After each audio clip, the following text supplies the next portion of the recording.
This is Fire in Delhi, ladies and gentlemen. The absolutely incredible Bombay Mami with us.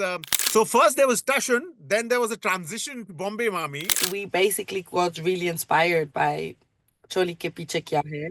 Just full of like when you arrive in India, your senses are activated. If I just stay a niche artist, I'm okay with that. Like I want to make timeless music. I want to make music that is, pushing different boundaries and not just for the moment. 94.3 Radio 1, ladies and gentlemen. We like telling you about things that are new, that are fire. And this one is, of course, something close to our particular hearts as well, because this is Fire in Delhi, ladies and gentlemen. The absolutely incredible Bombay Mami with us. What do I call you? Mami. I always want to say, what up, Mami?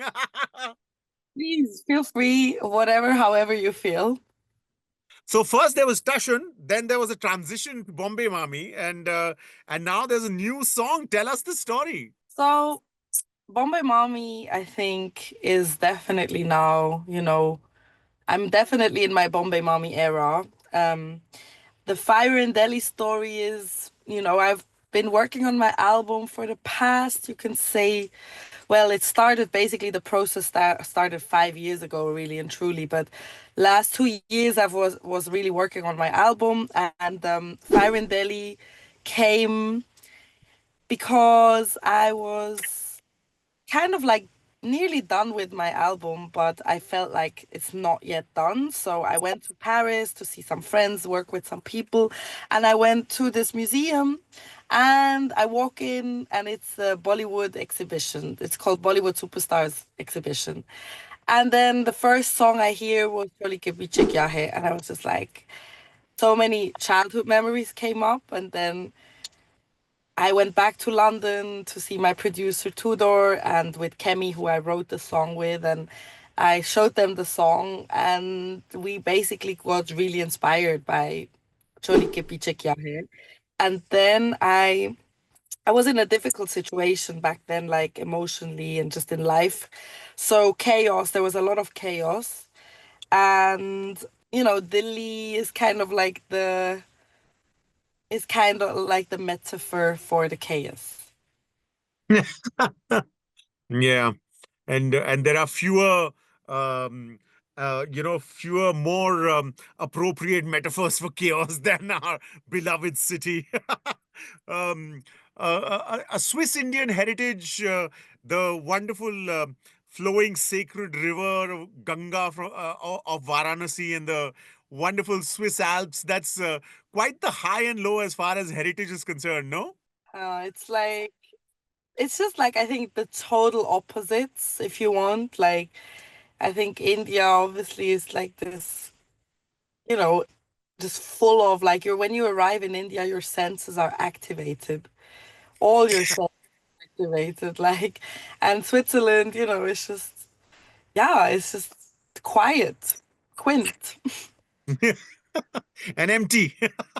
Empty. Mami, I was talking to this band called Strings a while back. They were an iconic, rock band from Pakistan, and they'd come out with they came from the analog era, and they had just released a song, and they said something very very interesting about how things have changed. They said that when they start music, um, promoting music was a push medium. They said music was a push medium where you just had to push it to a magazine, a newspaper, radio, and that's it. You were done. Now they said that if you have to get people to listen, it's a pull medium, because there's so many options for people to choose their music from that you have to pull your audiences in. Um, does the fact that there's new music coming out almost every 5 seconds on the internet impose restrictions or thoughts in the way that you make your music? Does it affect your music making process? No.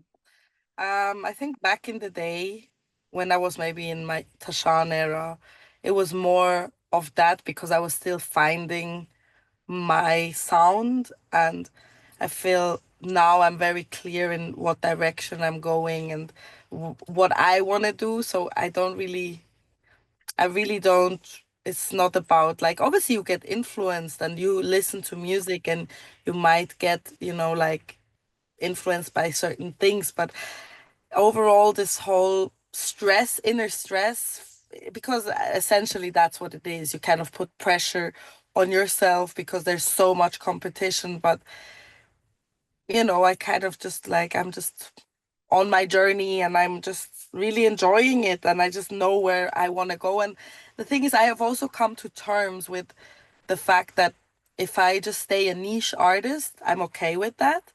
Like I would enjoy that as much as being, maybe I don't even know, being a global superstar. That used to be like the goal. And now I'm like, I don't even know if that's me because I don't know if I want all that hype sometimes. I'm a low-key person as well in some ways, so You, of course, also been influenced by global superstars. I mean, the names of Alia and Missy, Miss Demeanor, Elliot have sort of, come in. Do you think we have gone away from the era of the global superstar, considering that music has become so intimate? Do you see the large scale success of a Michael Jackson or of a Missy Elliott, the rocking of the stadia?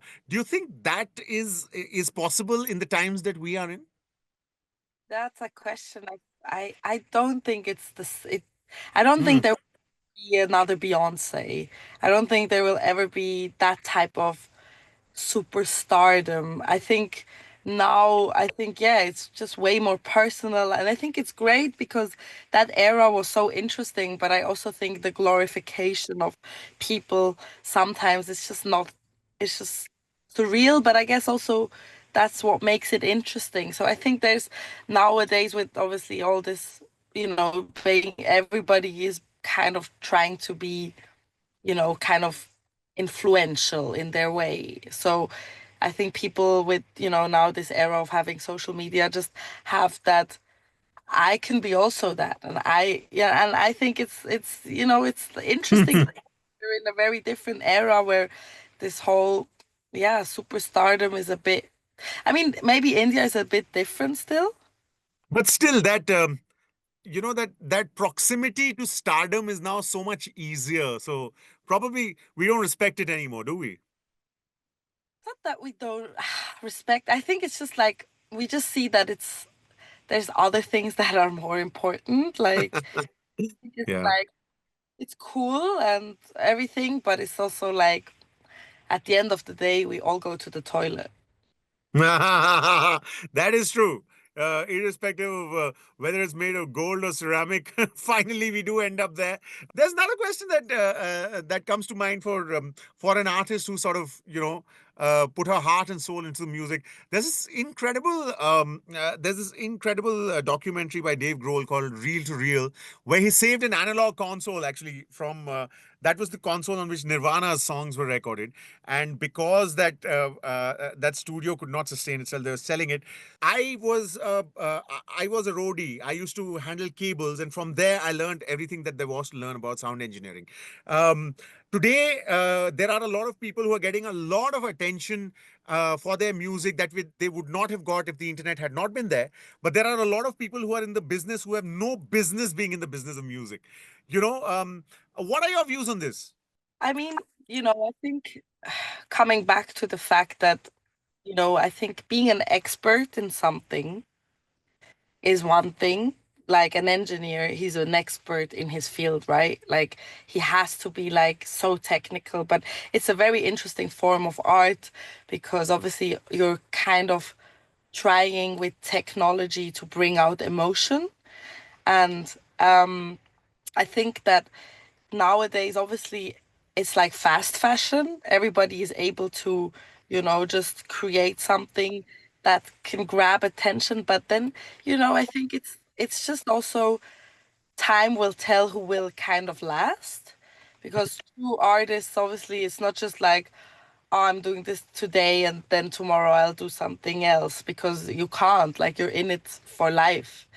Like, so I think that's what it is. Time will really tell. And, if some people have success, overnight success because of an idea and a genius idea in their way and people liked it, great for them, like, I think it's like, and I think there's always going to be now like so much choice. We're living in such a era of Hmm. consumption. So it's just like, who will But I really. want to ask you, Mami, I want to ask you about what drives you to make your music. Does the fact that, like a lot of the 70s musicians whose music still resonates, they're still playing the live shows, etc., are you making music to last forever? Or is this music that is for the moment? What's your take on your music? Definitely want to make like the this album, which is gonna come out this year, Peaceful Attitude, is definitely here to stay, in my opinion. Like I want to make timeless music. I want to make music that is, pushing different boundaries, and not just for the moment. And I think, like, obviously there's trends, but then there's also trends that will last. I think, like trends that will be there and they will stick with us because it's something that just, trends are for the moment, but then it's just like important to see how much you invest of your soul as well into these things. And I've really invested my life. And it reflects. And it reflects in the music because you can feel the soul of that music. Fire in Delhi, the latest from Bombay Mami. The repertoire is there for you to check out on streaming platforms. Make sure you do because it's a great idea to listen to more music and for giving us music to groove to. Mami, we'd like to thank you very, very much and for your time and for those wonderful thoughts that you shared with us. Thank you so much. Thank you so much. 94.3 Radio 1.